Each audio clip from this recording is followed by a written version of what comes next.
Why You Wouldn't Last a Day in Medieval Times. Welcome, dear listener. As you recline comfortably, perhaps under soft sheets in a warm bed, the moonlight spilling gently through your curtains, allow your thoughts to drift into the distant past.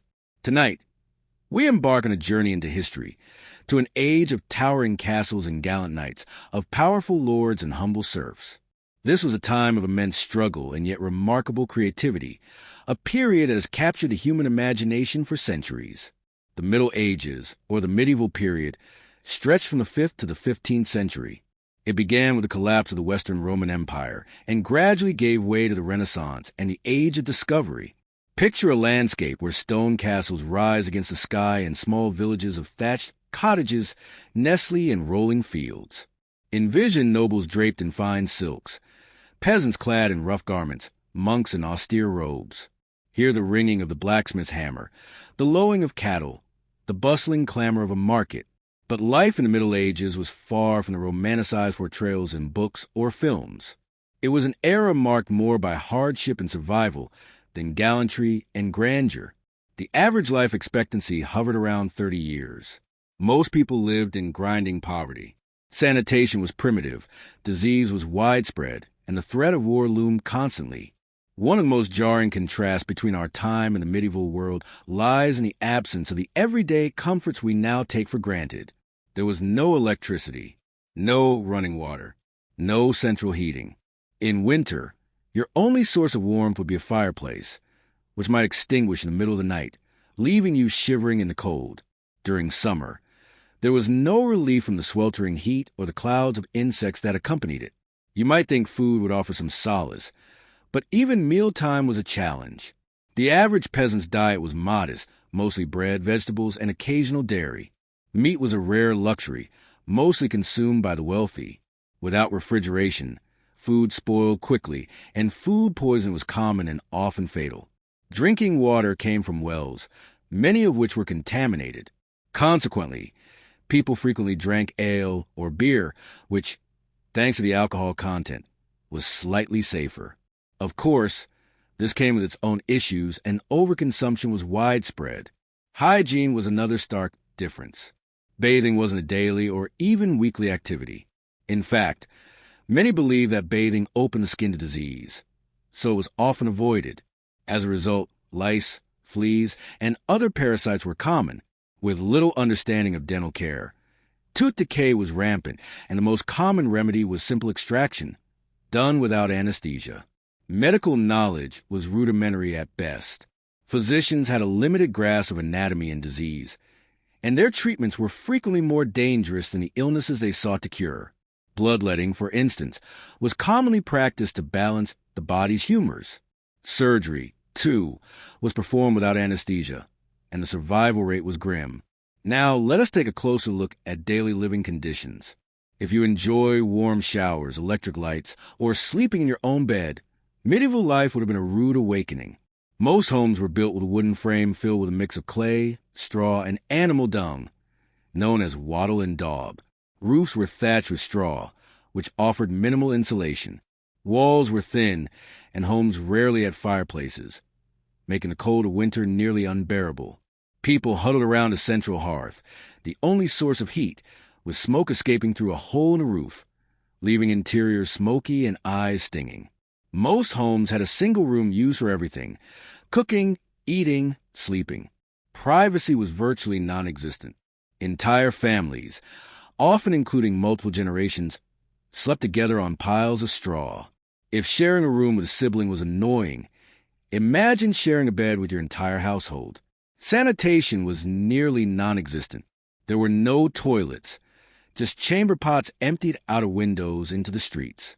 Waste flowed through the alleys, often ending up in the very rivers people drank from. Diseases like dysentery and the plague flourished. And the stench? Overwhelming. Personal hygiene was minimal. Most people bathed only a few times a year, sometimes in rivers or in communal bathhouses, which were themselves hotspots for bacteria. Many believed water opened pores to illness, so they avoided it. Strong body odor was common, masked only by herbs or flowers worn on the body. Dietary habits also differed drastically from modern standards. Most people subsisted on a monotonous diet of bread, cheese, and ale. Meat was rare, and fruits and vegetables were not staples. Malnutrition was widespread due to the lack of essential nutrients. But amidst all this hardship, there were moments of levity and celebration. Festivals, especially religious ones, brought people together for feasting, music, and dance. Brief escapes in the grind of daily life. Even in the darkest times, joy found a way. So the next time you enjoy a hot shower, snuggle into a warm bed, or savor a fresh meal, pause and reflect on just how far humanity has come. The Middle Ages gave us great cultural and intellectual advancements, but they were also a crucible of endurance. It's a testament to the human spirit that we have emerged from that time stronger and wiser. In our next journey, we'll explore the intricate social hierarchy of the medieval world, the king, nobles, knights, and peasants, and discover how each role shaped the course of history. But for now, as the sun rises on our imagined medieval day, let's walk in the shoes of those who live by the rhythm of nature. In a world without electricity, the sun governed all. It dictated when to wake, when to toil, and when to rest. Forget the idea of a lazy morning. Medieval life began at the break of dawn, often signaled by the rooster's crow or the toll of a church bell. Clothing was simple. People wore coarse tunics made of wool, linen, or hemp, depending on their status. The wealthy might wear dyed garments of finer fabric, while the common folk dressed in plain, practical attire. Footwear was rare among peasants. Most went barefoot in warmer months. Breakfast was meager, perhaps a hunk of bread, a piece of cheese, and some leftover meat or fish if one was lucky. It was often washed down with ale or, for the wealthier, wine. Even children drank these, since water was so often unsafe. After breakfast came labor. Most people were peasants, working the land for their local lord. Their days were filled with manual labor, plowing, planting, tending animals, harvesting. Children were not exempt, joining in tasks suited to their strength. From dawn to dusk, the fields were alive with movement, pausing only briefly at midday for a modest meal. If you were a skilled tradesman, a blacksmith, baker, carpenter, or weaver, your day was spent in the workshop or marketplace. These crafts were vital to medieval life, though not without risk. Injuries, fires, and accidents were common hazards. Life for nobles and knights was vastly different. They didn't till the fields, but were occupied with managing estates, overseeing justice, training for war, and participating in politics.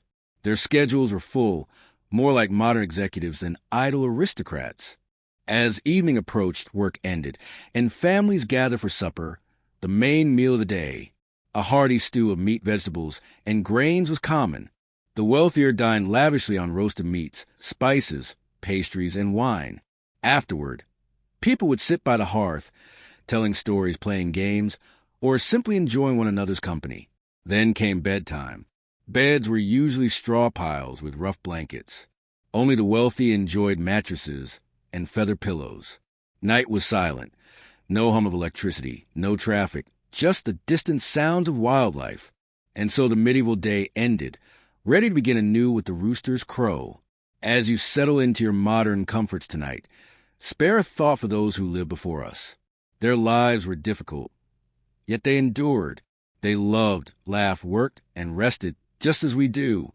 Only the world around them was far more unforgiving. At their core, they were human, just like us, though they walked a much rougher road.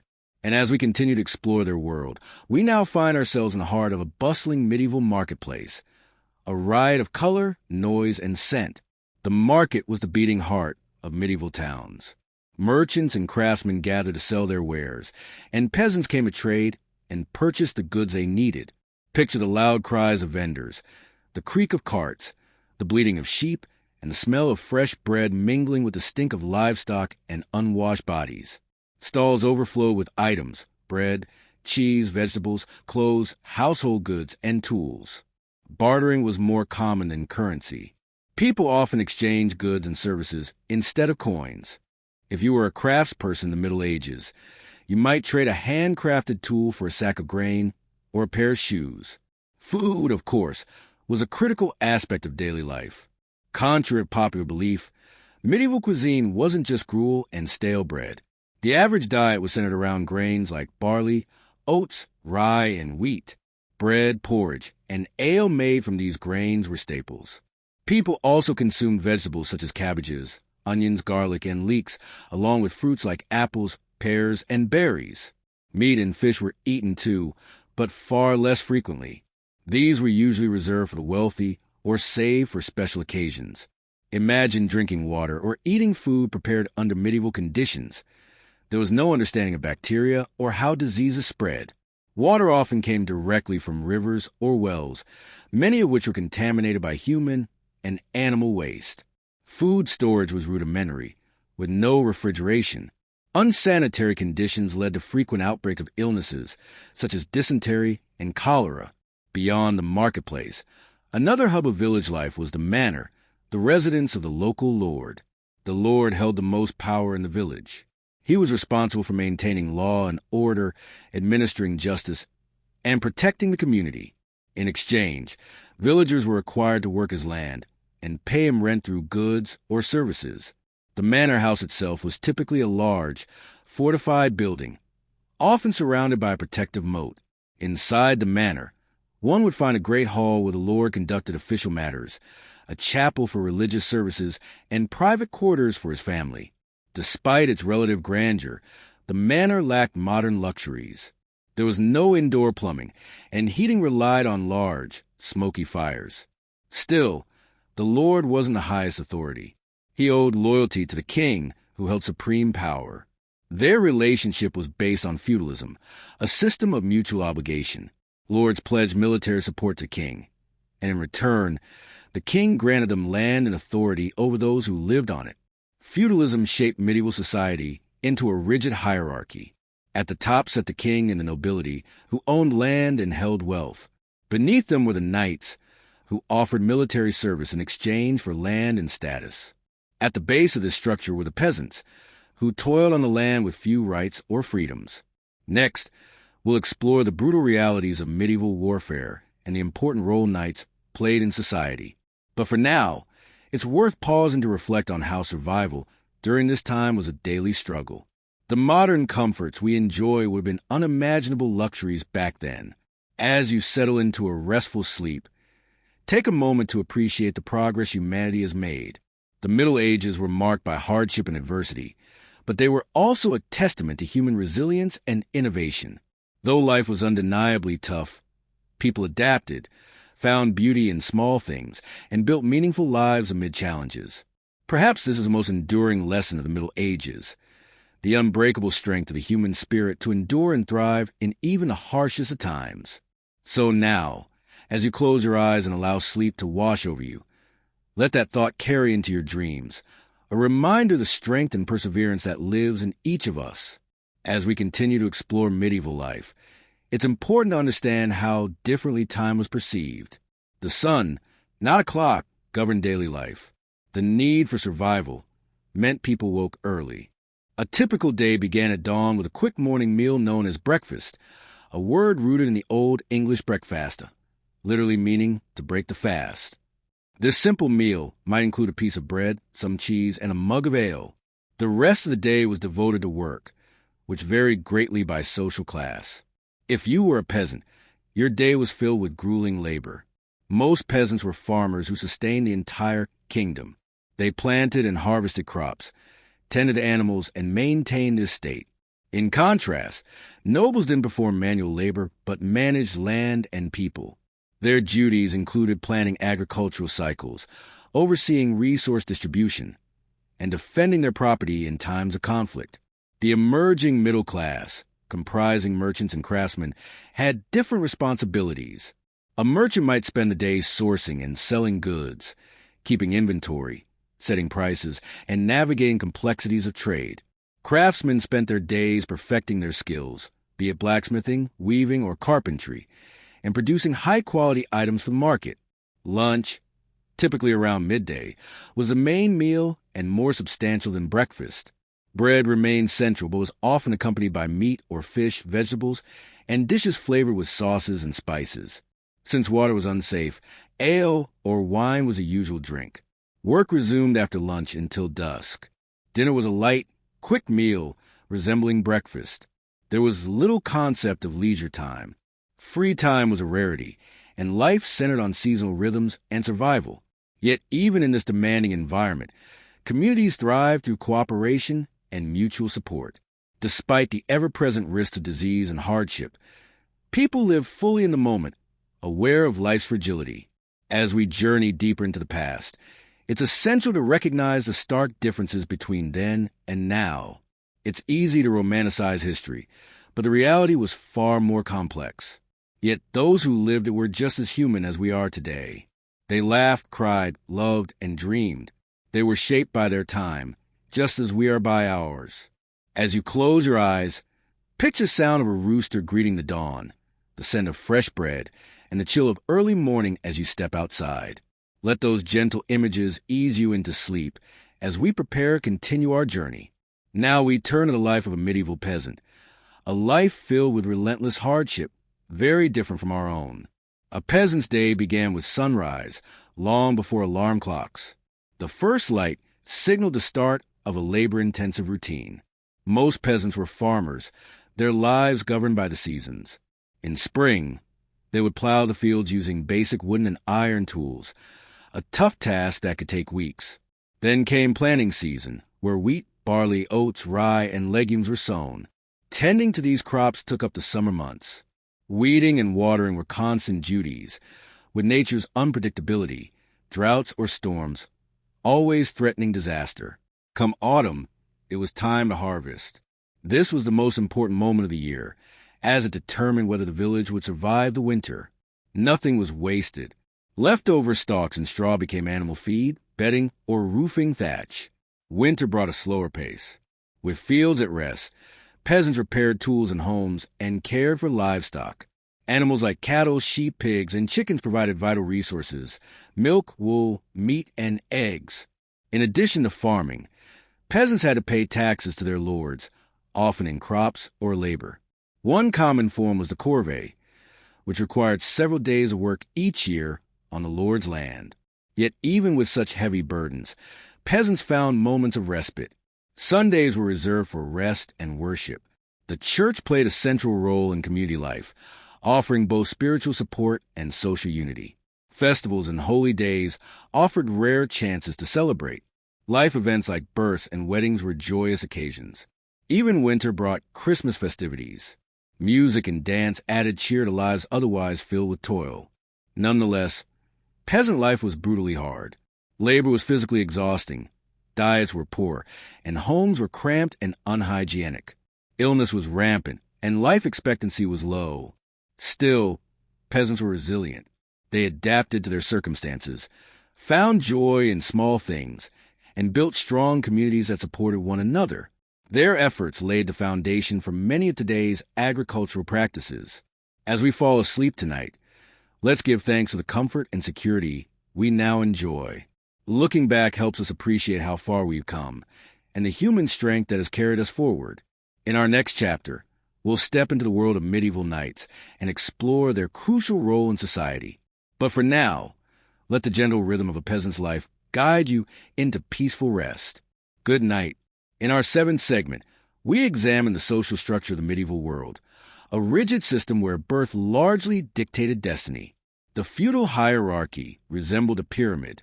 At the top was the king, who distributed land to his most trusted nobles or barons. Below them were knights, and at the base were the peasants, who made up the majority. Life at the top was relatively luxurious. Kings and nobles lived in grand castles with numerous servants.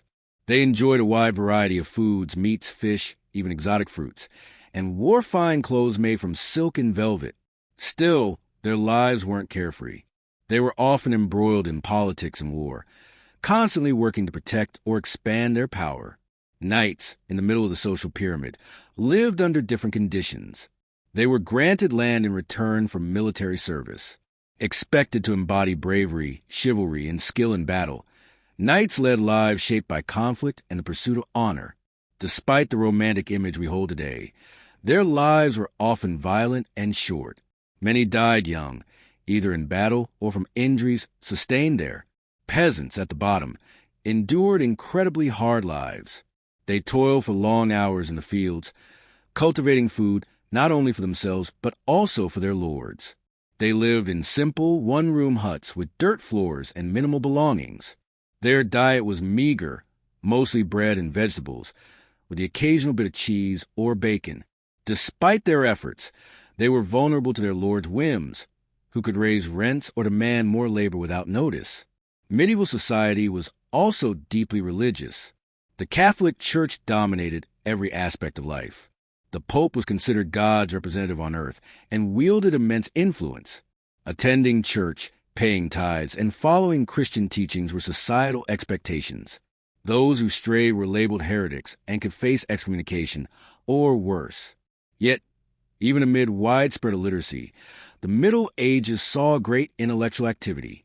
Monasteries became centers of learning, where monks carefully hand-copied texts, mostly religious in nature, that preserved knowledge for future generations. The medieval era was marked by striking contrasts. It was an age of remarkable beauty, reflected in the grandeur of towering cathedrals and the creation of exquisite artwork. It was also a time of tremendous brutality and hardship, with incessant warfare, rampant poverty, and a widespread absence of basic human rights. As we journey deeper into this historical period, we will uncover more about the lives of people who inhabited it, the trials they endured, and the innovations they fostered. Despite the suffering, the medieval period was a transformative era that laid the foundation for the modern world. Imagine, for a moment, living in this bygone time. The bustling sounds of marketplace, the earthy scent rising after a day's toil in the fields, and the simple, hearty flavor of a well-earned meal. Let these impressions transport you, allowing the noise and stress of the present to slip away, replaced by a sense of peace. Let us continue our exploration of everyday life in the medieval age. As we peel back the layers of romanticized portrayals, we find that daily existence for the average medieval person was harsh and far removed from the tales of chivalry and grandeur. Most individuals in medieval Europe lived lives that began with the rising sun. Families typically resided in modest one-room homes with thatched roofs, offering little comfort or privacy. The floors were often compacted dirt, and furnishings were sparse, a rough wooden table and benches. A small fire pit in the corner served for cooking and warmth. Livestock frequently shared these cramped quarters, compounding the discomfort. Upon waking, one would begin a long day dictated by social rank and occupation. The vast majority of people were peasants who labored on land owned by a feudal lord. Their days were filled with arduous tasks, tilling soil, sowing and harvesting crops, and caring for animals, from sunrise to sunset, with only a brief pause for a midday meal. Their diet, humble by today's standards, was largely composed of bread, porridge, and vegetables. Meat was a rare indulgence, and fruit was seasonal. This limited nutrition often led to health issues, such as malnutrition and scurvy. Urban life offered a different, though equally difficult, set of challenges. Streets were cramped, noisy, and filthy, with refuse and waste frequently dumped in public spaces. Poor sanitation contributed to recurring disease outbreaks. The most devastating of these was the bubonic plague, or Black Death, which decimated a third of Europe's population in the 14th century. Amid these physical hardships, people also faced the psychological burden of living in a volatile, violent society. War was a constant threat as kingdoms and lords waged near-continuous battles. Public executions were routine, and justice was often harsh and inconsistently applied. Yet, despite the grim conditions, medieval people still found ways to enjoy life. They observed festivals and holy days with music, dancing, and abundant drink. Religion held a central place in their lives, offering both structure and solace. Faith was not merely a private affair. It shaped every aspect of daily life. The church wielded enormous influence, both spiritual and political. It provided education, basic health care, and community services. Often, the village priest was the only literate person in the area, officiating marriages, funerals, baptisms, and dispensing rudimentary medical help. In essence, medieval life was a constant battle for survival, defined by hard labor, poor nutrition, and pervasive insecurity. However, it was also a time of deep communal ties and unshakable belief systems. People drew joy from simple things and found strength in each other and their traditions. Spending a day in a medieval world would undoubtedly be a daunting experience, yet also a deeply human one. As we delve further into this period, we'll explore the intricate workings of its society and the cultural ideas that shaped it. Close your eyes and envision a world so different from ours, a place of simplicity, yet filled with relentless challenges. We continue our journey into the vivid and often unsettling world of the Middle Ages by examining its complex social structure, which starkly contrasts with modern democratic ideals. In the medieval world, one's birth determined one's destiny. Society was rigidly hierarchical, and social mobility was almost non-existent. At the apex stood the monarch, who ruled by divine right. The king's authority was absolute, his word law. Just beneath the monarch were the nobles, a privileged elite who possessed wealth, land, and power. They lived in opulent castles and commanded private armies. However, nobility came with responsibility. Nobles were expected to provide military support to the king, uphold justice, and manage their territories. Below them were the knights, a warrior class bound to their lords through fealty. From a young age, knights trained for combat, expected to uphold the chivalric code and display loyalty, courage, and honor, even to the point of sacrificing their lives in battle. The clergy held a unique position, bridging the spiritual and temporal realms. The church was the most powerful institution in medieval Europe, owning vast estates and collecting tithes. Clergymen were often the most educated members of society and played key roles in administration, charity, and education. At the base of the pyramid were the peasants, who made up the largest segment of the population. They worked the land, producing the food that sustained everyone above them in the hierarchy.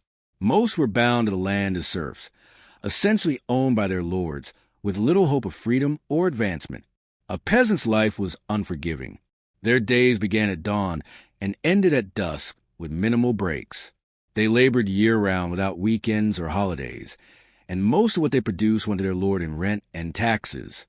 Their diet was meager, mainly bread, porridge, and vegetables, with meat being a rare luxury. Clothing was simple and functional, and homes were dark, small, and overcrowded. Lords exercised tremendous control over their peasants, dictating nearly every facet of their lives. Serfs could be traded or gifted like property. Legal recourse was minimal, and punishments were often severe and arbitrary. Yet even in such dire conditions, peasants were not devoid of agency. They maintained their own customs, marked the seasons with festivals, and leaned on religious observances for comfort. These traditions offered meaning and moments of respite amidst the hardship. Reflecting on the lives of medieval peasants reveals a powerful story of resilience. Though their world was harsh, they found ways to persevere. Their endurance and spirit helped form the foundation of modern society. As you drift into sleep, let their lives, their struggles and quiet victories, echo in your mind. The past is not just history. It is a mirror that reflects our own humanity. Just as they faced their challenges with grit and determination, so do we today. We are all threads in the vast, ever-evolving tapestry of human history. And now, let us continue our exploration of the Middle Ages by turning our gaze to the everyday experiences of the common people. While tales of knights and castles dominate the popular imagination, the true story of this period lies with the unsung majority, the peasants who sustained the medieval world. Most people lived in rural villages and worked the land. Their lives were dictated by the seasons and natural light. During the winter, they rose later, but in the summer, their workday began well before dawn. Homes were humble structures made of wood or a mixture of mud, straw, and manure. Floors were packed earth, and a hole in the roof allowed smoke to escape from a hearth. Furnishings were sparse, and sleeping arrangements consisted of straw-filled pallets. Peasant homes were not only places to eat and sleep, but also serve as workshops. Many villagers engage in additional trades, such as weaving, brewing, or smithing. The entire family contributed to the workload, including children. Producing food was a primary task. Peasants plowed, planted, and harvested crops, cared for animals, and performed various other chores, from tool repair to house maintenance. In return for access to land, they owed their lord a set number of labor days each year, known as a corvée. This could involve anything from road building to harvesting, the Lord's fields. Their diet was repetitive, rye or barley bread, and vegetables like cabbage, beans, and onions. Meat was rare and reserved for special occasions. Fish was more accessible, especially for those living near water. Ale or beer was preferred over water, which was often unsafe to drink. Even in their harsh reality, peasants experienced moments of joy. Religious festivals, seasonal celebrations, and communal feasts brought music, dancing, and a sense of togetherness. These events offered brief respite from the daily grind. Nevertheless, peasant life was precarious. Bad weather or pest infestations could destroy crops and lead to famine. Illness, too, was ever present, and medical care was rudimentary at best. In times of war, villages could be razed with little warning, leaving destruction in their wake. Understanding the life of the medieval peasant reveals the immense endurance of ordinary people. Their labor was the bedrock of medieval society. Though their stories are often overshadowed by those of nobles and warriors, they are no less vital to the legacy of the Middle Ages. Most peasants were serfs, bound to the land they worked. This land was owned by a lord, who himself served a higher noble, culminating in allegiance to the king. A serf's life was one of relentless labor, controlled by the rhythms of the natural world and commands of their lord. Their days began at first light. Tasks started with tending livestock, cows, sheep, and chickens, which were essential for food and materials. Afterward, they moved to the fields to plow, sow, or harvest, depending on the season. These tasks were labor-intensive and carried out under all weather conditions. There were no weekends or holidays in the life of a serf. Their work was continuous, with no true end. After a long day spent toiling in the fields, serfs would return to their modest homes. These were simple, one-room dwellings, often shared with the family's livestock. Windows were devoid of glass, offering little protection from the elements. The floor was merely hard-packed earth, and the furnishings were sparse, perhaps a rough-hewn wooden table and a few stools. Evening meals were humble and repetitive: dark bread made from rye, a coarse grain, and a watery vegetable soup crafted from what they could grow in their gardens. Meat was rare and typically reserved for special occasions. Their meals were eaten by the flickering light of a tallow candle, fashioned from rendered animal fat. Yet despite their daily burdens, serfs found solace in simple pleasures. It was not uncommon for them to sing while working the fields, a communal act that lifted spirits and lightened labor. On Sundays, they attended church, not merely for worship, but also as a vital opportunity for social interaction. Attendance was mandatory, but it provided a break from the isolation of farm work. However, their lives were not solely governed by toil. Serfs lived at the mercy of their lord's will. If their lord went to war, the serfs were often expected to follow, despite being poorly trained and ill-equipped. These forays into battle were perilous and added yet another layer of danger to their existence. The life of a serf was fragile and uncertain. A single failed harvest could lead to starvation, and illness was ever present. With no access to modern medicine, even a minor injury or common illness could turn fatal. As we reflect on this distant past, it becomes clear that the comforts of the day are the result of countless generations of progress.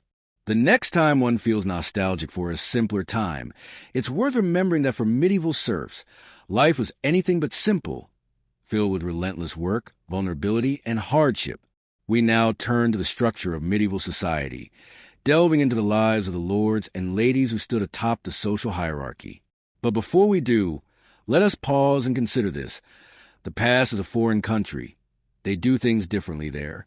With each step through history, we come to better understand the ease of our modern lives. So close your eyes, take a deep breath, and allow the stories of yesteryear to carry you gently into sleep. As we move further into the world of the Middle Ages, we arrive at the beating heart of daily life, the village.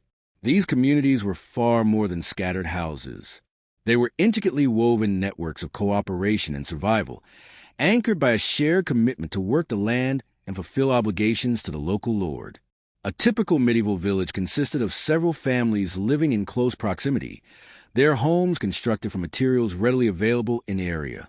In England, many of these homes were built from wattle and daub, a method involving pliable wooden branches woven into walls and covered in a mixture of clay, straw, and animal dung. Roofs were thatched with straw or reeds, and a simple hole in the ceiling allowed smoke to escape from the fire within. Glass windows were an expensive luxury, so homes were dim and smoky. The day began early, with a crowing or rooster announcing the return of labor. Most villagers were serfs, tied to the land and bound to provide labor to the manor's lord. This could include plowing fields, harvesting crops, and maintaining roads and fences. In return, serfs were allowed to cultivate their own strips of land to feed their families. The peasant diet was monotonous and lacking in nutrition. It consisted primarily of coarse bread, cheese, and root vegetables. Meat was scarce, and its consumption was a luxury. Ale was consumed more regularly than water, as the brewing process helped kill bacteria. Even children drank it. It was weak by modern standards, but safer than potentially contaminated water. Despite the relentless work, there were moments of celebration.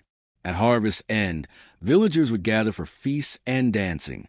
The church calendar was full of holy days and festivals, offering brief but cherished reprieves from daily toil.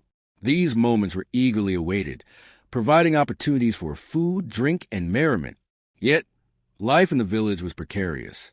Poor hygiene and inadequate sanitation meant disease could spread quickly. Epidemics like the Black Death decimated populations, leaving entire villages abandoned and livestock wandering unattended. With little medical knowledge and a widespread belief in supernatural causes of illness, such outbreaks were even more deadly. Still, there was strength in community. Shared labor, hardship, and joy bound villagers together. Mutual dependence created deep bonds. People supported one another in times of need and celebrated life's small victories together. But this strong communal identity also had a darker side. Fear of outsiders and deviation from accepted norms often led to suspicion. Accusations of witchcraft or supernatural wrongdoing were common and could result in exile, torture, or even death. As we reflect on these realities, it becomes evident that life in a medieval village demanded incredible resilience and cooperation. Though difficult and dangerous, it was also filled with shared experience and enduring human connection. The rhythm of life followed the seasons and the demands of the land. Let us remember the serfs, their hardships, and their strength, and be grateful for the relative peace and comfort of the present. Our journey now leads us into the center of medieval urban life, the town. These were lively, noisy places filled with the sounds of hammering blacksmiths, bustling merchants, and the occasional tune from a lute player. The streets were narrow and twisted, lined with timber-framed buildings whose upper floors extended precariously over the lower ones. This architectural quirk was a clever solution to limited space, maximizing living quarters without crowding the streets. Houses in town served dual purposes. The ground floor might be a shop or workshop, while the family resided above. These spaces were practical and efficient, but lacked modern conveniences. There was no plumbing or heating. Water had to be fetched from wells or rivers. Warmth came from fireplaces, and light from candles or rushlights. Privacy was rare. Entire families, and often apprentices or servants, shared a single room for sleeping and living. Such cramped conditions, combined with poor sanitation, made towns hotbeds for disease. Outbreaks could spread rapidly, wiping out entire households. With no sewage systems, waste was often dumped in the streets or rivers, and the resulting stench, a blend of human waste, rotting food, and animal dung, was overwhelming. Travelers often remarked on the foul smells that lingered in the air. Despite these unsanitary conditions, medieval towns were vital centers of commerce and culture. They were home to skilled tradespeople, blacksmiths, weavers, brewers, bakers, who formed the backbone of the economy. Regular markets drew crowds from the surrounding countryside, and the town buzzed with barter and trade. Towns also held political and social importance. Fortified with walls and towers, they could offer protection in times of war. Institutions like the church and town hall played central roles in spiritual life and governance. Unlike rural peasants, town residents sometimes had the opportunity to rise in social status. Successful merchants and craftsmen formed a burgeoning middle class, the bourgeoisie, who accumulated wealth and influence. Amidst the daily grind, townsfolk found time for leisure. Festivals and fairs were frequent, and music, dancing, and theater brought joy and escape. Taverns served as social hubs where stories were exchanged and laughter shared. Although life in a town was far from easy, it pulsed with energy and offered moments of pleasure and hope. As we leave behind the bustle of the town, we're reminded that medieval life, while difficult, was not devoid of light. Even in the darkest corners, people found ways to live, to celebrate, and to dream of better days. Their endurance speaks volumes about the strength of the human spirit. Now, let us return to the realities of day-to-day medieval life. Modern conveniences were non-existent, and surviving in such a time would be daunting for most of us today. Hygiene, for instance, was poorly understood. Bathing was rare, and public baths were more for socializing than cleanliness. The water in these communal tubs was seldom changed, meaning later bathers were essentially soaking in the residue left by those before them. Such poor hygiene contributed to the spread of disease, most infamously the Black Death. Diets were limited and nutrition poor. Only the wealthy could afford regular meat. The rest subsisted on grains and vegetables, leading to malnutrition. Cooking was rudimentary, and improperly prepared food led to illness. Homes were uncomfortable. Most people lived in small, cramped huts made from wattle and daub, offering little insulation. These homes were frigid in winter and sweltering in summer, filled with smoke and lacking ventilation. Women were relegated to domestic roles with little autonomy. They managed households, raised children, and had virtually no rights. The idea of women holding property or power was unthinkable to most. Entertainment came in physical forms: archery, wrestling, fairs, and feasts. But even these carried risk. Jousting tournaments, for instance, could be deadly. Religion shaped every aspect of life. The church was immensely powerful, and deviation from doctrine could mean excommunication or worse. This religious rigidity stifled intellectual progress and dissent. Most people worked the land. Agricultural labor was backbreaking, with sunrise to sunset hours and no concept of weekends. This relentless physical toll would be nearly unbearable to someone accustomed to modern work conditions. Medicine was primitive. Treatments included bloodletting and leeches. There were no antibiotics or anesthesia, and surgery was often a death sentence. So, the next time nostalgia tempts you to idealize the past, remember the hardship and suffering faced by those who lived it. Appreciate the ease and safety we enjoy today, born from generations of struggle and adaptation. History reveals not only our past, but the resilience and creativity of the human spirit. Now, let us enter the daily life of a commoner. Imagine waking with the early dawn, the air still heavy with dew, and the crow of a rooster echoing through the village. Your bed is a straw mattress, your blanket a coarse wool cloth. The house is one room, shared by your entire family. The walls, made from woven sticks and a mix of mud, straw, and dung, offer little comfort against the morning chill. Your first chore is to tend to the animals, milking cows, feeding chickens, letting the pigs out to root. These animals are vital, not just for food, but for milk, wool, and leather. Next, the day's work begins. Men head to the fields, planting, reaping, or repairing tools and fences. Women spin wool, weave cloth, cook meals, and care for children. The work is hard and relentless. Lunch is simple: a hunk of bread and cheese eaten quickly in the fields or beside the hearth. Afternoon brings more labor: hauling water, grinding grain, or tending the fire. As dusk falls, the village stirs with evening sounds: cows being heard at home, chickens roosting, fires being lit. Dinner is another modest meal, perhaps a stew with root vegetables and a scrap of meat if you're lucky. The family gathers to eat, share stories, and rest. There might be quiet time by the fire, mending clothes, carving tools, or simply listen to elders tell tales of ancient heroes and monsters. As night deepens and the fire fades, you drift asleep amid the soft breathing of your family and the distant call of an owl. Tomorrow promises more toil, more struggle, but also moments of joy, shared stories, and hopes for a brighter future. Life in the Middle Ages was undeniably hard, yet it held its own kind of beauty in its rhythms, its celebrations, and its enduring sense of community. Let us not forget these common folk, the ones who worked the land, cared for the animals, and kept the fires alive. Their lives may seem foreign to us, but within them were dreams, laughter, love, and resilience. the very essence of what it means to be human. In our ongoing exploration of the medieval world, we've traversed the stark realities of life in that distant era, uncovering the social hierarchies, the limited comforts, and immense physical and emotional burdens borne by those who lived through it.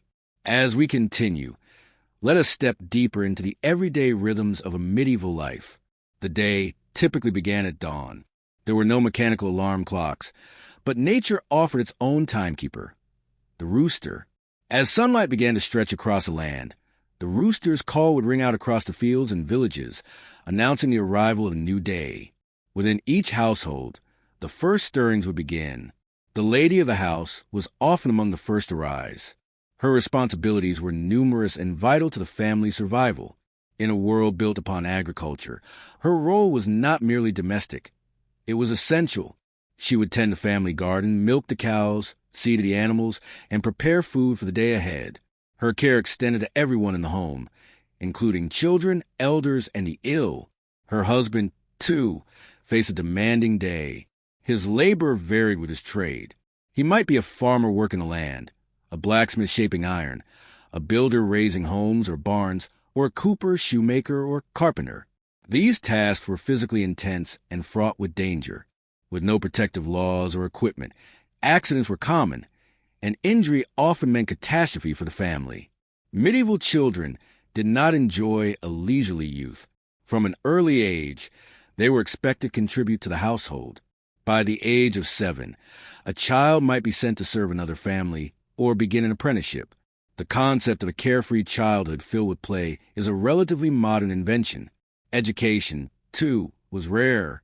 Most were illiterate, and formal learning was a privilege reserved for the elite. Monasteries were the strongholds of education, and monks, among the most literate individuals, spent countless hours copying manuscripts by hand in quiet scriptoriums. Yet, amid this hardship, there was space for joy. People found moments of leisure in music, in dance, and in games. Church feast days offered much-anticipated festivals, occasions for laughter, food, and shared community spirit. Even then, however, the ever-present threat of disease shadowed every gathering. Epidemics like the bubonic plague could sweep through entire regions, erasing lives by the thousands. With little understanding of sanitation or disease, survival was uncertain. Still, humanity endured. The people of this time met each day with resilience, adapting, hoping, and even celebrating life despite its many trials. Imagine the rooster's call at dawn, the scent of earth after the morning dew, and the steady rhythm of daily labor. There is a certain austere beauty in that simplicity. In our next chapter, we will begin to unravel the complex weave of medieval politics and the powerful role the church played in shaping society. But for now, let us linger in the stillness of daily life in the Middle Ages. Let these gentle images settle in your mind as a lullaby for rest, a pause from the demands of our own lives. As we drift into the next part of our journey, we find ourselves contemplating education and social mobility in the Middle Ages. Unlike the modern world, where learning is widely accessible, education in medieval times was a rare and privileged pursuit. It was largely the domain of the nobility and clergy, while the majority of people, peasants, farmers, tradesmen, remained uneducated. Sons followed their fathers into the same work, while daughters were groomed for their future roles as wives and homemakers. The church stood as the guardian of learning. Monasteries were the primary institutions for education, and boys entering the clergy would begin their studies at around 7 years old. There, they would learn Latin, the language of both the church and scholarship, and basic grammar and arithmetic. For some bright boys from humble backgrounds, these schools offer a narrow path of upward mobility. Noble children, by contrast, often receive instruction at home from private tutors. Boys were taught languages, philosophy, theology, and science, along with practical skills like swordplay, riding, and estate management. Girls, however, rarely received formal education. Their learning focused on domestic arts, spinning, weaving, caring for the sick, and preparing food. Some noble girls were taught to read and write, but this was the exception, not the norm. Survival dominated the lives of ordinary people. There was little time for intellectual pursuits. Peasants spent their days working the land. Craftsmen honed their skills in workshops. Evenings were brief moments of rest before another day of labor began. Still, there were rare opportunities to climb the social ladder. An apprentice might one day become a master. A peasant, through diligence and luck, could purchase land. A soldier might earn recognition and rise in rank. These chances, however, were few. Justice, too, was harsh. Laws often favored the wealthy, and punishments were severe. Fines, floggings, public shaming, even mutilation or death, were commonplace. Prisons, unlike today, were not meant for long-term incarceration. They were temporary holding spaces before punishment. The idea of rehabilitation did not exist. Harsh penalties were meant to discourage crime, not reform behavior. Life in medieval times was steeped in hardship. Personal ambition was often sacrificed for survival. Education was a luxury. Justice was brutal. And yet, through it all, people endured, driven by necessity, supported by community, and inspired by hope. Their resilience and resourcefulness echo across time, reminding us of the human capacity to persist. As this part of our journey draws to a close, let your imagination rest among these ancient rhythms. Let the hum of medieval life guide you towards sleep, soothing and grounding. Now, as our journey continues, we turn our attention to the powerful role of religion. Religion during the Middle Ages was not merely a private belief system. It was a dominant force that shaped every facet of life.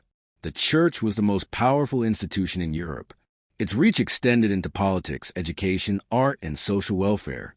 It governed calendars, dictated morals, and offered the promise of salvation. Monasteries became sanctuaries of learning.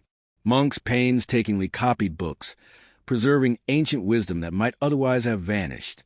The church provided care for the poor, ran schools and hospitals, and acted as a court of law through its ecclesiastical courts.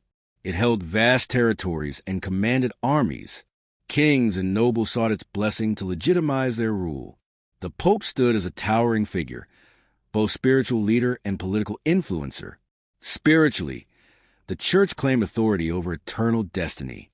Without it, one could not hope for salvation. This belief shaped behavior, compelled obedience, and offered comfort to the fearful. The rhythms of life were marked by church festivals, sacraments, and rituals. People attended Mass regularly, confessed their sins, and followed church doctrine. Yet life was not entirely solemn. There were fairs, festivals, and celebrations, moments when joy took precedence over piety. Even when the church disapproved, people danced, laughed, and found reasons to gather. The church itself was not immune to conflict. It was riddled with power struggles, both within its hierarchy and in its dealings with secular rulers. Heresies emerged. Movements like the Cathars and Lollards questioned church doctrine and authority. Corruption and excess led to calls for reform. Yet the church remained the anchor of medieval society. So, as you close your eyes, picture the sound of distant church bells, the solemn chant of monks, the bright colors of a festival. Feel how deeply the church was interwoven with the lives of the people, shaping not just their beliefs, but their daily experiences. Our journey through medieval times continues. With each step, we uncover more of the human story, its struggles, its triumphs, and its eternal quest for meaning. The labor was relentless and unforgiving, with no concept of weekends or leisurely days off. Their meals were meager and repetitive, most often centered around pottage, a thick, hearty stew made from peas, beans, and onions. On fortunate days, there might be a sliver of cheese or a scrap of bacon to enrich the fare. For the majority, this plant-based diet was not a lifestyle choice, but a reflection of necessity. In those times, the phrase, "you are what you eat," held a grim truth, as widespread malnutrition brought with an array of health complications. By contrast, the nobility lived lives of comfort and abundance. Residing in grand castles or sturdy manor houses, they enjoyed fortified security and relative ease. Their tables were laden with a variety of foods. Meats, fish, fresh fruits, and vegetables were a regular part of their diet. Beyond serving the king, nobles were also tasked with overseeing the well-being of their serfs, a duty that included protection and the upholding of justice. Yet, the scales of justice often tipped in their favor, with common folk subjected to harsher punishments for the same infractions. The heartbeat of medieval life was deeply religious. The Catholic Church held immense sway over every aspect of society. It shaped the calendar with a rhythm of saints' days and sacred festivals, offering brief respites from the drudgery of fieldwork. These celebrations brought the community together, filled with music, feasting, games, and revelry. But the church was not just a spiritual refuge. It wielded profound temporal power as well. Bishops and abbots frequently served as royal advisors, and the church maintained its own legal framework known as canon law. This governed all matters of faith and morality, from marriage and divorce to heresy and blasphemy. Those who violated these laws faced severe consequences, the gravest of which was excommunication, and exile not only from the church, but from society itself. And yet, despite the many burdens of medieval life, people still found light and joy. Music and dance were cherished forms of entertainment. Troubadours and minstrels roamed the land, sharing songs and tales that offered escape and inspiration. Craftsmen took pride in their artistry, shaping intricate works from wood, stone, and metal. Though life was short and often harsh, medieval folk understood the vital importance of family, community, and faith. As you drift into slumber, let your mind wander between the contrasts. The noble's grand feast and the serf's modest bowl of pottage, the towering castle walls and the humble thatched cottages, the iron fist of feudal justice and the quiet mercy of the church. Though the Middle Ages may seem a bleak and unforgiving time, it was also an age of profound change and innovation, paving the way for the world we now inhabit. Now, our journey brings us to the bustling heart of a medieval town. Unlike the peaceful countryside or stately castles, towns were crowded, chaotic, and often foul-smelling. Sanitation, as we understand it, had yet to emerge. Open sewers ran through the streets, and rainfall served as the only cleansing mechanism. Waste was routinely tossed from windows, worsening the squalor. This stood in stark contrast to the hygiene and cleanliness we enjoy today. Disease thrived in these conditions. The Black Death, history's most notorious plague, swept through Europe in the 14th century, decimating populations. But it was not the only threat. Smallpox, typhoid, influenza, and measles were equally devastating. And without a grasp of germs or contagion, treatments were crude at best. Medicine was a mixture of folklore, herbalism, and spiritual remedies. The concept of infection was unknown. Injuries were common in a world devoid of safety regulations. A lucky accident might result in a broken bone. An unlucky one could maim or kill. Even those who survived injuries often lived with lifelong disabilities. Protections for workers wouldn't emerge for centuries to come. The diet, too, differed starkly from our own. The poor subsisted mainly on bread, porridge, and vegetables. Meat was a rare indulgence, largely reserved for the elite. Water was frequently unsafe to drink, so ale and beer were the beverages of choice, even for children. Though we may envision bountiful feasts, everyday meals were modest and nutritionally lacking. Faith continued to dominate daily existence, shaping law, learning, and the structure of society itself. The church had the power to steer a person's life entirely. Heresy was a grave crime, and punishments were often brutal. Religious freedom, as we know it, was not even a concept. Education, likewise, was a privilege of the few. For the poor, life revolved around survival. Children worked from a young age, following in their parents' trades, with no child labor laws to protect them. And books too rare and expensive, literacy remained low. It wasn't until the invention of the printing press in the 15th century that knowledge began to spread more widely. Women, too, faced significant limitations. Most were expected to marry and bear children, often while still in their teens. These unions were typically arranged for family benefit, not personal choice. Once wed, a woman was expected to obey her husband in all things. Education for women was scarce, and positions of power were met with skepticism or outright hostility. Still, it is vital to understand that life in the Middle Ages was not only suffering. People found joy in the small moments, in festivals, in family bonds, in faith. They built awe-inspiring structures, crafted beauty from the simplest materials, and experienced love, laughter, and loss just as we do today. To modern eyes, accustomed to comforts and rights, surviving in the Middle Ages will be nearly unthinkable. The constant threat of disease, the rigid social structure, the limited rights of women and children, and the poor nutrition all paint a difficult picture. But as you rest, Take comfort in the knowledge that history has led us to a better time, and let the echoes of the past rock you gently to sleep. Our exploration now takes us to the world of medieval medicine, a realm where knowledge was scarce, and practice relied heavily on tradition and belief. Medicine was still in its infancy. The human body and its ailments were largely misunderstood, explained more often by superstition than science. The lady of the house, or a local wise woman, often served as the first point of care. Their remedies came from herbs, plants, and animal parts. Treatments often resembled rituals more than anything we'd recognize as medical procedures today.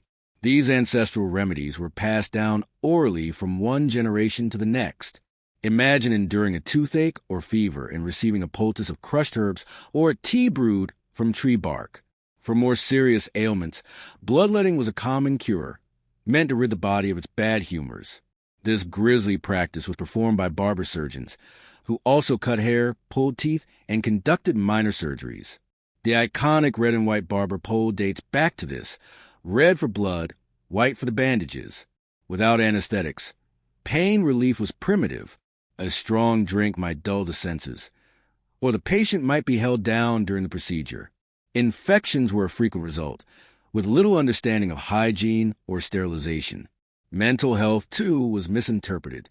What we now see as neurological or psychological conditions were often blamed on demonic forces or spiritual imbalance.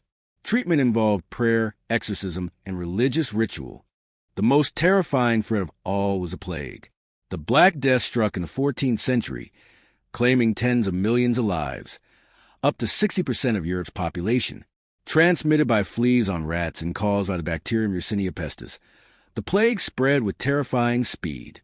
But medieval people didn't understand germs, and so explanations ranged from divine wrath to planetary misalignment.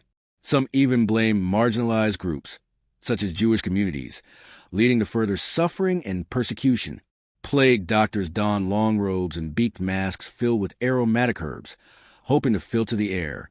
Yet despite these efforts, the disease ravaged Europe for centuries. Still, people endured. Life expectancy was low, but resilience ran high. The resourcefulness of medieval people laid the foundation for the medical progress we benefit from today. As we close this chapter of our journey, remember that the Middle Ages, while harsh, were also a time of human strength and endurance. Now, let us return to the life of a medieval serf, the lowest tier in the feudal hierarchy. Their lives were marked by hard labor and limited freedom, a stark contrast to the romanticized images of knights and nobles. A serf's day began before dawn, often roused by the call of the rooster. From sunrise to sunset, they toiled in the fields, plowing, sowing, and harvesting crops that would feed the entire manor. Their meals were humble: coarse bread made from barley or rye, hearty pottage made from lentils or peas, and home-brewed ale. Meat was rare, and vegetables from a garden plot or occasional fish from a stream helped round out the diet. Their homes were simple structures of wattle and daub with thatched roofs. Inside, there was little more than a table, stools, and perhaps a chest for clothing. Windows were unglazed, and the floor was packed earth, covered with straw or reeds. But life wasn't devoid of celebration. Seasonal festivals and religious holidays brought moments of joy. Music, storytelling, and dancing created shared memories. Religion was a pillar of the serf's life. Mass was a weekly obligation and a welcome reprieve. Faith provided solace, and the church bound communities together. Though their status was low, a serf could sometimes earn freedom by purchasing it, by gaining favor with their lord, or by escaping to a town and living there undetected for a year and a day. Despite the immense hardships, serfs found meaning and connection. They weren't merely victims of their status. They showed resilience, found joy in the everyday, and nurtured a strong sense of identity. As you prepare for rest, let the quiet strength of the serfs inspire you. Their endurance, their simple joys, their commitment to each other. These are timeless qualities. In our next chapter, we'll explore the often overlooked experiences of women in the Middle Ages. For now, allow the gentle rhythms of village life to lull you into peaceful sleep. In the heart of a bustling medieval town, the rhythm of daily life unfolds with a quiet diligence. Here, the streets echo with the calls of merchants, the clatter of hooves, and the murmur of townsfolk engage in their routines. Unlike the open countryside, where the pace is governed by the rising and setting sun, the town follows the tempo of trade, guild duties, and civic responsibilities. A typical day begins early. As the sky brightens with the first blush of dawn, shutters creak open and hearths are kindled. The town watch, having patrolled the narrow lanes through the night, gives way to the awakening marketplace. Bakers are often the first to stir, rising in wee hours to knead and bake hearty loaves, their ovens glowing with amber light. The scent of fresh bread wafts down cobbled alleys, mingling with the earthy aroma of horses and hay. Merchants begin setting up their stalls in the marketplace, unrolling cloth, stacking barrels of dried goods, or arranging baskets of produce fetched from nearby farms. Guild apprentices scurry about, delivering messages or fetching supplies, ever under the watchful gaze of their masters. The guilds, powerful organizations of tradesmen, from blacksmiths to coopers, serve not only to regulate the quality of work, but also to maintain strict order among crafts. Membership is often inherited or earned through years of rigorous training, and guild halls stand proudly in the town center, marked by carved emblems and sturdy wooden beams. Women in town lead active lives, their roles varying greatly depending on class and circumstance. A merchant's wife might keep accounts, manage apprentices, and sell goods alongside her husband. In humbler homes, women tend to cooking, weaving, brewing, and childcare, often contributing to the household income through small trades like spinning flax or selling eggs. Widows may run inns or shops in their own right, and many young girls are apprenticed to tradeswomen or nuns to learn a skill. Children, when not helping with chores, learn the basics of reading and numbers if their family can afford a tutor or if the local monastery offers instruction. Others learn by doing, watching closely as their parents and neighbors go about their work, absorbing the rhythms of life through imitation and repetition. Mid-morning, the town square comes alive with color and commotion. Peddlers shout the virtues of their wares. Fishwives sing their prices, and minstrels or jugglers entertain passers-by for a few coins. The church bell tolls the hours, a constant reminder of both time and divine presence. In larger towns, friars or clerics walk the streets offering blessings, guidance, or alms to the poor, their brown or black robes swaying with each step. Public health is a community concern, and although medieval knowledge of hygiene is rudimentary by modern standards, townsfolk understand the value of clean water and basic sanitation. Waste is collected in barrels or tossed into designated ditches, and many towns employ gong farmers to clear cesspits during the night. Water is fetched from communal wells, and bathhouses, though not universally used, offer a place for washing and relaxation, often heated and perfumed with herbs. As the sun reaches its peak, the heat of the day lingers on timbered walls and cobblestones. Many take a brief rest or pause for a modest meal, bread, cheese, and ale for most, while wealthier households might enjoy spice pies, roast meats, or imported fruits. Meals are shared communally, often with the aid of wooden trenchers or simple pottery, and accompanied by talk of town matters, guild disputes, or distant rumors. In the afternoon, craftsmen return to their workshops. The rhythmic clang of a hammer in the smithy, the steady shave of wood in a joiner's shop, and the bubbling of dye vats in the weaver's shed fill the air with a chorus of industry. In some towns, students gather at informal schools or beneath the tutelage of a learned scholar, reading from worn scrolls or illuminated texts. As twilight draws near, townsfolk begin to close their shutters and pack up their wares. Lanterns are lit along main streets, casting warm, flickering light on damp stones. Children return from errands, their pockets filled with trinkets or crusts, and the marketplace gives way to quieter moments. Some head to the alehouse, a place of laughter, storytelling, and song, while others find peace in evening prayer or quiet reflection. Nights are cool and still, save for the rustle of a stray dog or the footsteps of a town watchman. Within timbered homes and stone cottages, families settle by the hearth. Tales are told, mending is done by firelight, and prayers are said before bed. In this self-contained world, the cycle continues, each day echoing the one before it, yet ever rich with a humble, steadfast spirit of medieval town life. Add to this a lack of sanitation and the ever-present threat of disease, plagues, fevers, and infections, and it becomes clear that maintaining one's health in the medieval world was a daunting challenge. Beyond the physical hardships, there were immense social and cultural barriers. As a peasant, your life was bound to the will of your local lord. You could be summoned to fight in his wars or be judged by his interpretation of justice, which could be swift and severe. The notion of individual rights or personal freedoms, ideas we consider fundamental today, simply did not exist. Moreover, the church held tremendous sway. It wasn't merely a place of worship. It was a powerful institution that shaped laws, dictated morality, and had a strong hand in education and daily life. Religious freedom, as we understand it now, was an alien concept. The church's doctrines governed belief and behavior alike. Then there was the absence of technology. Life without electricity meant darkness after sunset, save for the dim glow of candles or oil lamps. There were no phones, no trains, no internet, no modern conveniences of any kind. Even everyday chores such as cooking meals or cleaning clothes were laborious and time-consuming.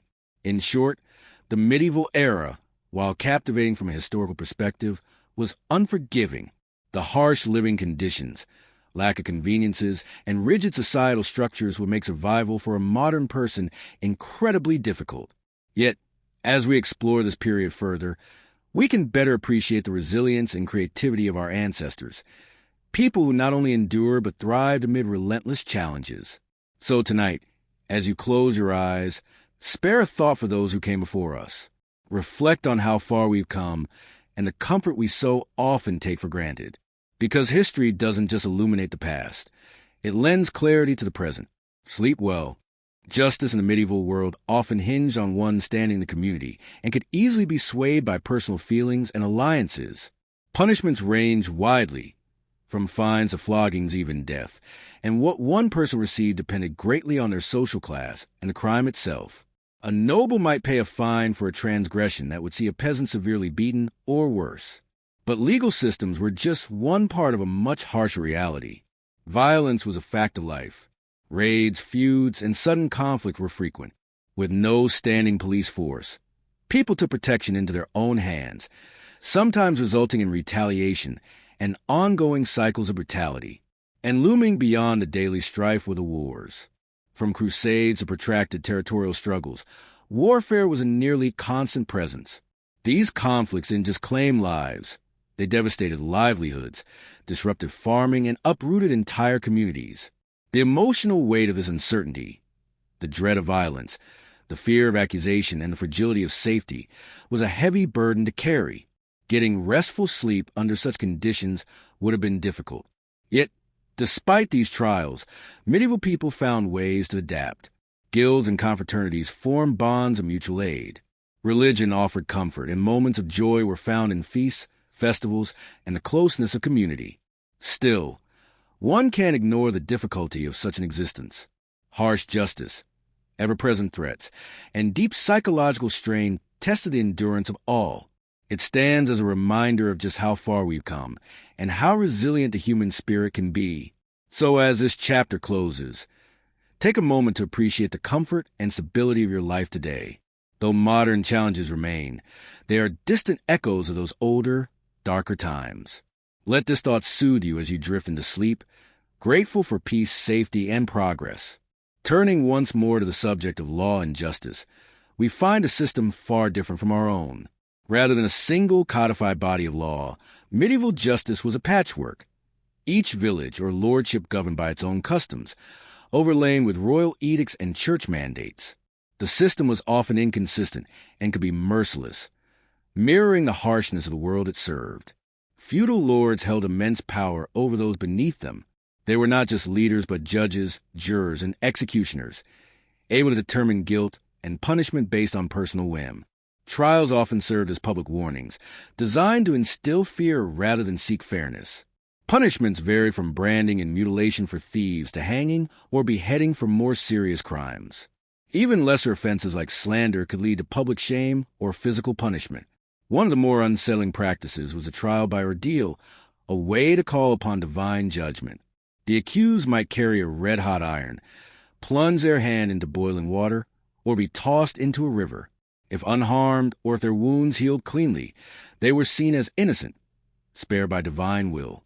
The church also wielded legal authority through ecclesiastical courts. These tribunals addressed not only clergy misconduct, but also moral offenses among the general public.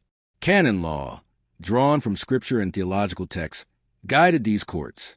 Punishments included acts of penance or even excommunication, a spiritual form of exile. Despite the system's cruelty, it held small glimmers of compassion. Sanctuary in a church could provide a reprieve, and over time, new ideas began to emerge. In 1215, the Magna Carta asserted that even the king was subject to the law, a milestone in the evolution of justice. While medieval law was deeply flawed, it helped lay the groundwork for many rights and systems we now take for granted. It's easy to see why modern individuals would struggle with such a legal landscape. The instability, superstition, and absence of rights would weigh heavily on anyone. And yet, it also shows a slow but determined human journey toward fairness. So as your eyes grow heavy and you surrender to rest, think of the centuries of change and progress. We no longer face iron bars or boiling water to prove our innocence. We live in a world shaped by those long-ago struggles, one where truth and reason hold greater sway. Let your mind wander now to the sounds of a bustling medieval town. The midday sun casts shadows across uneven streets, and the air is rich with the sense of livestock, wood smoke, and the inviting aroma of freshly baked bread. The bakery is alive with energy. Apprentices knead dough on flour-covered tables. Ovens glow with heat, and the master baker moves among them with practiced hands and steady eyes. Outside, the town continues to hum. People move quickly, completing tasks under the weight of the day's demands. Though the work is hard, there's comfort in the rhythm of routine, in knowing one's place and purpose in the communal web of medieval life. As practiced, I would scan each loaf, ensuring it met the strict standards of the time. Bread was not just a staple in medieval diets. It also served as a plate, known as a trencher. After the meal, the trencher, soaked with gravy and sauces, would either be eaten or given to the poor. Meanwhile, in the bustling marketplace, traders from far-off lands displayed their exotic wares. Spices like pepper, cinnamon, clove, and ginger, considered luxuries in medieval times, were presented in small, ornate boxes, their fragrant aromas drifting into the air and enticing passers-by. Merchants called out their offerings, competing to catch the attention of customers. The marketplace was more than a place of trade. It was a center of news, gossip, and connection, a vibrant heart of the community. At the edge of the town, the local blacksmith worked steadily. The rhythmic clang of hammer on metal echoed through the streets. His role was vital, making and repairing everything from horseshoes and tools to weapons and nails. The blacksmith was often a respected figure, not only for his essential skills, but also for his mastery of fire and metal, elements believed to hold mystical properties. For the children of the town, life blended work with play. Even at the age of 7, children helped gather firewood, tend animals, and assist in the fields. Yet, they also found time for games. Marbles, hopscotch, and tag were all beloved pastimes. As the afternoon sun began to dip, the tolling of the church bell called the townsfolk to prayer. The church was the soul of a medieval town, not just a place of worship, but a community center, a gathering place for decisions and the resolution of disputes. The clergy provided spiritual guidance and, for the privileged few, education, as literacy was rare. At the local castle, the lord and lady oversaw the estate. The lord ensured the safety of his people, maintained law and order, and presided over court cases. The lady managed the household, directed servants, and oversaw meal preparation, her responsibilities both demanding and respected. As evening approached, taverns began to fill with those seeking rest and companionship. Ale, often safer to drink than water, flowed freely. Laughter, music, stories, and games of chance filled the air, offering a welcome reprieve from the day's labors. And as the sun disappeared beyond the horizon, the town slowly quieted. Fires were doused. Doors were bolted. Families curled beneath woolen blankets, ready to rise again with the dawn. This is a glimpse into life in medieval times, a world of toil and tradition, hardship and heart. And yet, in its simplicity and strength, it laid the foundation for the world we know today. So close your eyes now, and let the sounds and rhythms of the past lull you into peaceful slumber as we prepare to explore a new day in the life of a medieval villager in our next section. As we continue our journey through medieval life, we turn now to the living conditions, often harsh, yet resilient in spirit. Most people lived in small rural villages, in modest homes built of wattle and daub, interwoven sticks coated with mud. The roofs were thatched with straw or reeds, offering some shelter from wind and rain. There were no glass windows, only wooden shutters to keep out the cold. Floors were compacted earth, sometimes strewn with straw for insulation. Inside, families lived in a single room, sharing one bed, side by side. Furniture was sparse, perhaps a table, a few stools, and a chest for treasured belongings. Privacy was a luxury few could imagine. Life followed the rhythms of nature. People rose with the sun and slept when it set. Their diet was mostly plant-based, with bread as a mainstay, supplemented by garden vegetables, seasonal fruit, and occasionally a bit of meat. Medieval villagers were fiercely self-reliant. They spun their own thread, wove their own clothing, grew their food, and mended their tools. Everyone had a role to play, from the youngest child to the oldest grandparent. Health care was rudimentary. Folk remedies, herbs, and prayers served as medicine. Disease was ever present, worsened by poor sanitation and little understanding of how illness spread. Plagues came often, and death was a familiar shadow. There were no weekends or vacations, only labor, day after day. Leisure came rarely, in the form of feast days and festivals, often tied to religious observance. The church provided not just spiritual guidance, but also structure, community, and a sense of order in an uncertain world. Still, amid the challenges, people endured. They formed tight-knit communities built on cooperation and mutual aid. They honed crafts and traditions passed down through generations. They left behind a legacy of resilience and resourcefulness, visible even today in art, music, architecture, and stories. To live in medieval times was to face adversity with quiet strength. It was a time of hardship, but also of innovation, faith, and fellowship, a time that helped shape the modern world in ways we often forget. As we close this chapter of our exploration, let us remember the enduring human spirit that carried them through. We are the descendants of those who lived and worked, who dreamed and struggled in that distant past. Their legacy is ours to carry forward. Now rest easy. Let your breath slow, and allow the stillness of the medieval night to settle around you. Sleep well, dear traveler. Another day awaits.